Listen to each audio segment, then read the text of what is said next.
जिंदगी की इस भागम भाग में क्या आप भी हर छोटी मोटी बात पर बेचैन हो जाते हैं? एक रूखा शब्द, कोई आलोचना या अचानक बनाने वाली परेशानी, क्या ये सब आपका पूरा दिन बर्बाद कर देते हैं?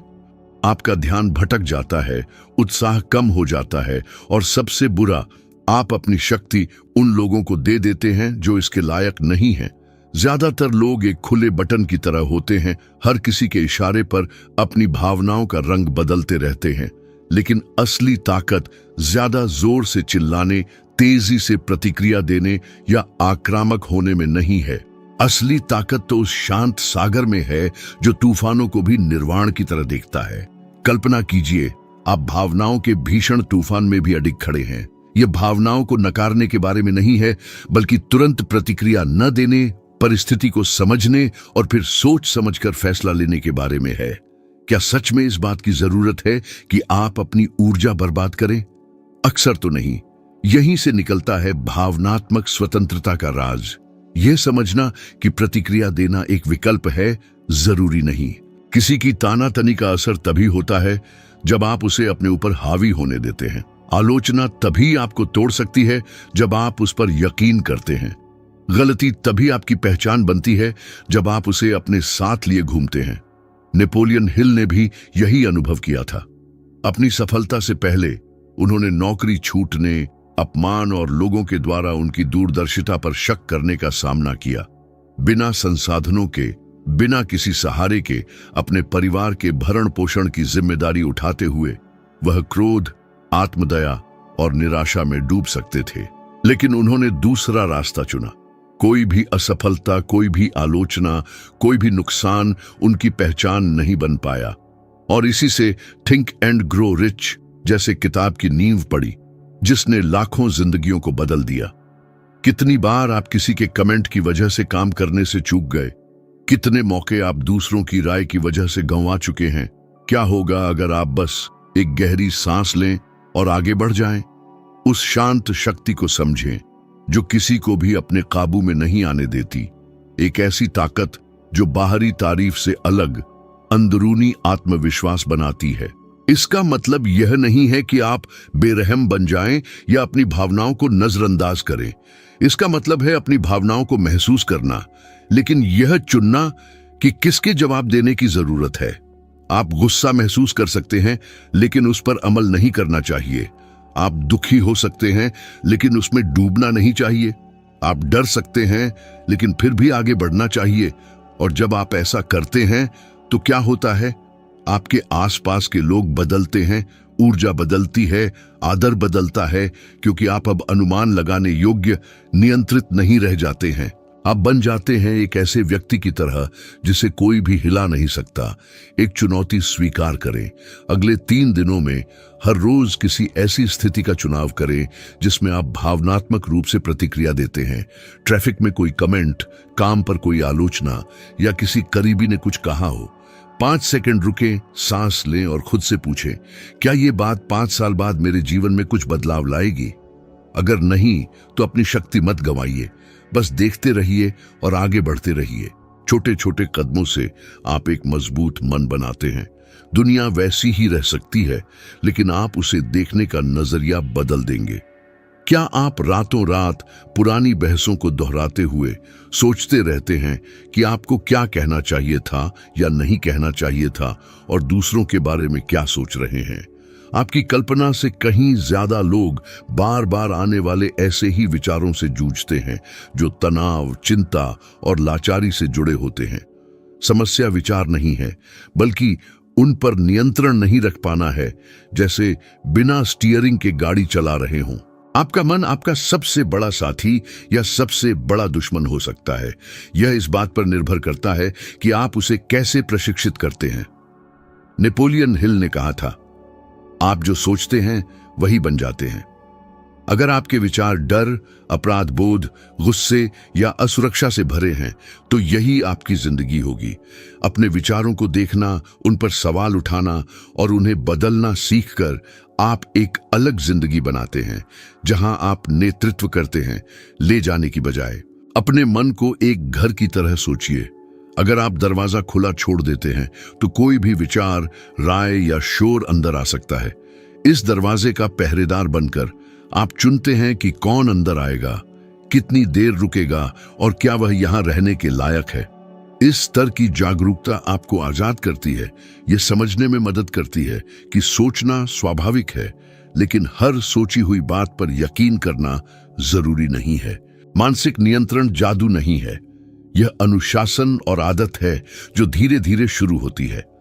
5 मिनट पहले उठकर शांति से सांस लेना, हर रोज 3 नकारात्मक विचार लिखना और उनसे कैसे निपटा, गुस्से में तुरंत मैसेज का जवाब न देना। हर छोटा सा अभ्यास एक मानसिक पुनरावृत्ति है जो आपके मन को मजबूत बनाती है। क्या आप किसी ऐसे व्यक्ति को जानते हैं जो आवेगपूर्ण प्रतिक्रिया देता है, टिप्पणियों को झगड़े में और बाधाओं को संकट में बदल देता है? वह व्यक्ति नहीं जी रहा है, वह अपनी भावनाओं से जी रहा है। उन लोगों के बारे में सोचिए जिनकी आप प्रशंसा करते हैं। वे आमतौर पर कम बोलते हैं, ज्यादा देखते हैं और सही समय का चुनाव करते हैं। यह कोई संयोग नहीं है, यह अभ्यास है, इरादा है, कुछ ऐसा जो आप भी विकसित कर सकते हैं। उदाहरण के लिए स्टीव जॉब्स संकटों, बर्खास्तगी और आलोचनाओं के दौरान भी अपना ध्यान बनाए रखते थे। यह ठंडापन नहीं था, बल्कि रणनीतिक सोच थी, भावनात्मक नहीं। जो टूट जाता है और जो बढ़ता है, उनके बीच का अंतर यह है कि वे अपने विचारों और भावनाओं पर कैसे प्रतिक्रिया करते हैं। उन्हें शक हो सकता है और फिर भी वे आगे बढ़ते हैं। उन्हें डर लग सकता है और फिर भी वे हिम्मत से काम करते हैं। वे छोटे महसूस कर सकते हैं और फिर भी सिर ऊंचा रखते हैं। जबकि ज्यादातर लोग अच्छा महसूस करने का इंतजार करते हैं, जो अपने मन को नियंत्रित करना जानते हैं, वे पहले काम शुरू करते हैं और फिर अच्छा महसूस करते हैं। कोई भी बाहरी शक्ति उस व्यक्ति पर हावी नहीं हो सकती जो अपने अंदर की दुनिया को नियंत्रित करता है। खुद को जानकर, अपने मन के तंत्र को समझकर आप परिस्थितियों के कैदी नहीं रह जाते, बल्कि अपनी वास्तविकता के वास्तुकार बन जाते हैं। भले ही बाहर सब कुछ ढह जाए, अंदर से आप बरकरार रहेंगे। आज एक फैसला लीजिए। इसके बजाय कि आप अपने मन के शांत होने का इंतजार करें, उसे प्रशिक्षित करें। अपने विचारों को देखने के लिए समय निकालें, उनसे लड़ने के लिए नहीं, बल्कि यह समझने के लिए कि आप वही नहीं हैं। आप तय करते हैं कि क्या रहेगा, क्या क्रिया में बदलेगा। यह समझने पर आपको कोई भी नियंत्रित नहीं कर सकता, क्योंकि जो अपने मन को नियंत्रित करता है वह सब कुछ नियंत्रित करता है। क्या आपने कभी गौर किया है कि हम दूसरों को खुश करने, स्वीकृति पाने, निराशा से बचने, हमेशा सही, काफी और परफेक्ट दिखने में कितना समय लगाते हैं? यह ऐसे है जैसे आप एक मंच पर हों और तालियों की आशा कर रहे हों। लेकिन समस्या यह है कि स्वीकृति की तलाश में आप अपनी आत्मसम्मान को ऐसे लोगों के हाथों में सौंप देते हैं जो अक्सर आपकी परवाह नहीं करते। आपकी पहचान नीलाम हो जाती है हर उस व्यक्ति के सामने जो आपके रास्ते से गुजरता है। आप टकराव से बचने के लिए मुस्कुराते हैं। जब आप नहीं कहना चाहते तब हाँ कहते हैं।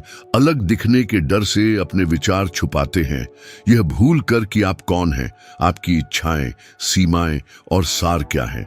ताज्जुब की बात है कि जितना ज्यादा आप खुश करने की कोशिश करते हैं, उतना ही कम सम्मान पाते हैं, क्योंकि लोगों को पता चल जाता है जब कोई खुद को सामने नहीं रखता, जब उसकी उपस्थिति स्वीकृति की इच्छा से ढली हुई होती है।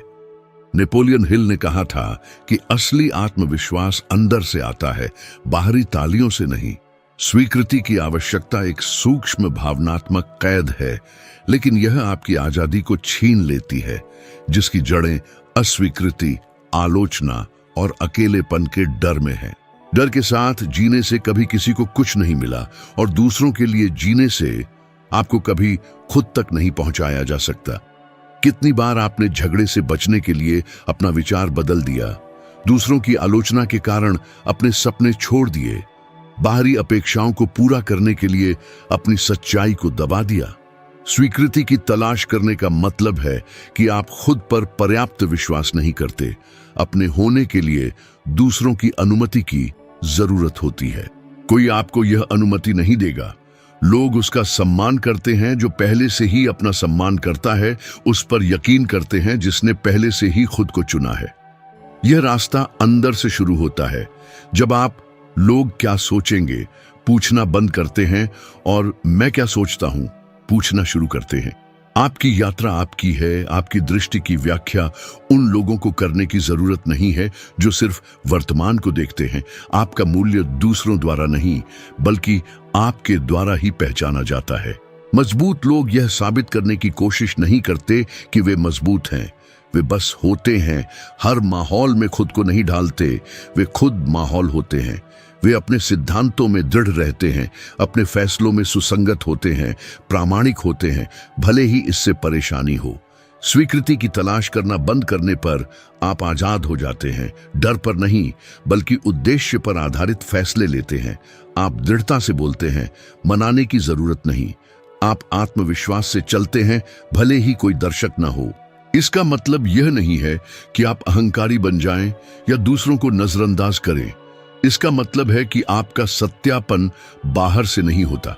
आप सलाह सुनते हैं, लेकिन उस पर निर्भर नहीं करते। आप आलोचनाओं पर विचार करते हैं, लेकिन उनसे नहीं ढलते। आप अपने मूल्य को पहचानते हैं, चाहे तालियां हों या नहीं। अपनी जिंदगी बदलने के लिए रोजाना आत्म सत्यापन करें। छोटी छोटी उपलब्धियों को पहचानें, हिम्मत से लिए गए फैसलों का जश्न मनाएं। दबाव में भी अपनी पहचान का सम्मान करें। तालियों की जरूरत गायब हो जाएगी और उसके स्थान पर आत्मसम्मान आ जाएगा। कोई भी दुनिया को बदलने की कोशिश करके सबको खुश नहीं कर सकता। जिनका असर होता है वे खुद के प्रति वफादार रहते हैं, भले ही वे अपेक्षाओं के खिलाफ जाएं। वे अनुमति नहीं मांगते, न ही अपने तीव्र साहसी अलग होने के लिए माफी मांगते हैं।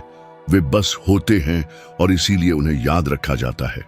वही व्यक्ति बने, हमेशा खुद को चुने, क्योंकि दुनिया उसका सम्मान करती है जो सम्मान के लिए भीख नहीं मांगता।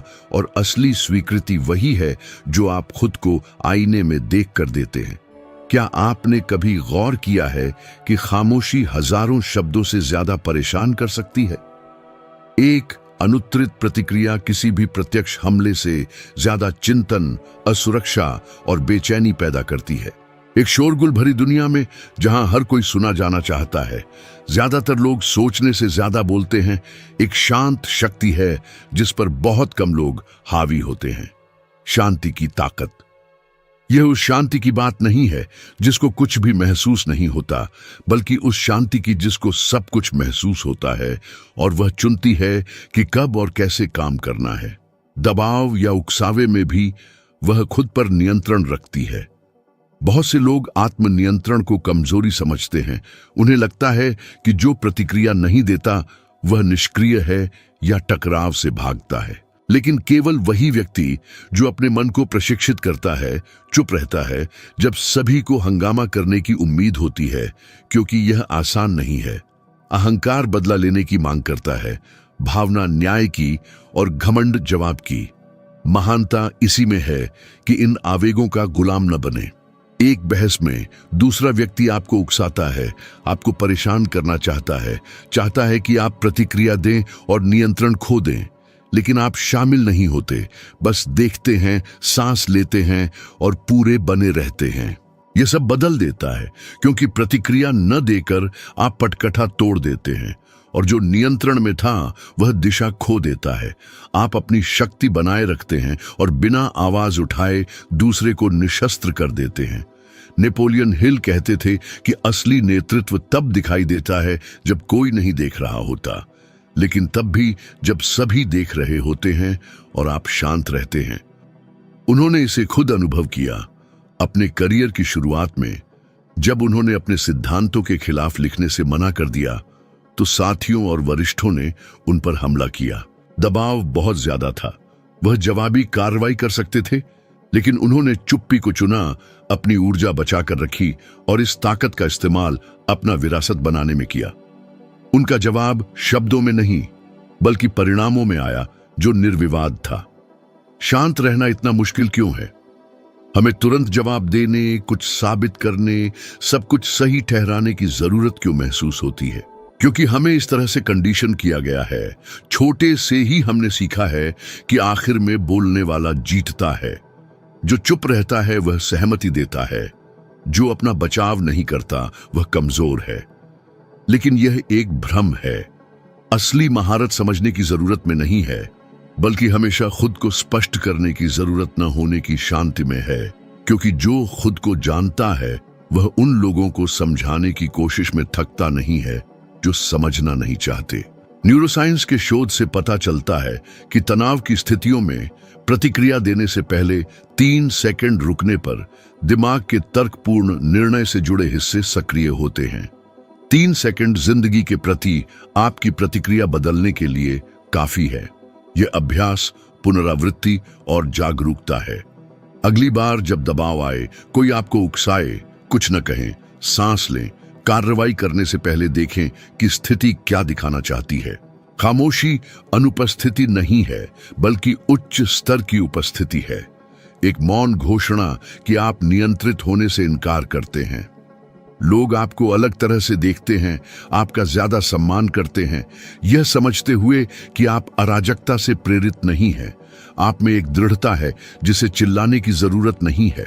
समय के साथ बहुत सी स्थितियां जो पहले आपको परेशान करती थीं, अब आपको प्रभावित नहीं करेंगी, क्योंकि आपका मन कहीं और होगा। आप विकसित हो गए हैं और खामोशी न केवल एक विकल्प बल्कि एक जीवन शैली, एक अदृश्य कोड बन जाती है जो प्रतिक्रिया करने वालों को नेतृत्व करने वालों से अलग करती है। आपको आवाज उठाने की जरूरत नहीं है, क्योंकि आपकी शांति ही सब कुछ कह देती है। ज्यादातर लोग आवेगों, विचलनों और बाहरी अपेक्षाओं से ग्रस्त रहते हैं, लेकिन जो लोग यहां तक पहुंचे हैं वे जानते हैं कि यह रास्ता अब स्वीकार्य नहीं है। हम खाली मनोरंजन नहीं बल्कि वास्तविक परिवर्तन चाहते हैं। यहाँ का हर शब्द उकसाने, हिलाने, भ्रम में साफ जगह बनाने के लिए सोचा गया है। यह सिर्फ सिद्धांत को समझने के बारे में नहीं है, बल्कि उसे लागू करने, परीक्षण करने, अडिग बनने की शक्ति का अनुभव करने के बारे में है। आपका अच्छी तरह से प्रशिक्षित मन आपका सबसे शक्तिशाली हथियार है। मैं यहाँ खुश करने के लिए नहीं, बल्कि चुनौती देने, मजबूत करने, वह दिखाने के लिए आया हूं जो शायद किसी ने कहने की हिम्मत नहीं की। परिणाम चाहिए, नियंत्रण संभालें, क्योंकि यहां बहाने के लिए कोई जगह नहीं है, सिर्फ विकास के लिए। अगर इस लेख ने आपको छुआ है तो इसलिए क्योंकि यह आपके लिए ही बनाया गया है। खेल अभी शुरू हुआ है और मैं आपको अगले वीडियो में देखने की उम्मीद करता हूं। चलिए साथ मिलकर ऊपर चढ़ते हैं, एक एक सीढ़ी चढ़कर, हमेशा ध्यान, स्पष्टता और उद्देश्य के साथ, क्योंकि यहां परिवर्तन अवश्यंभावी है।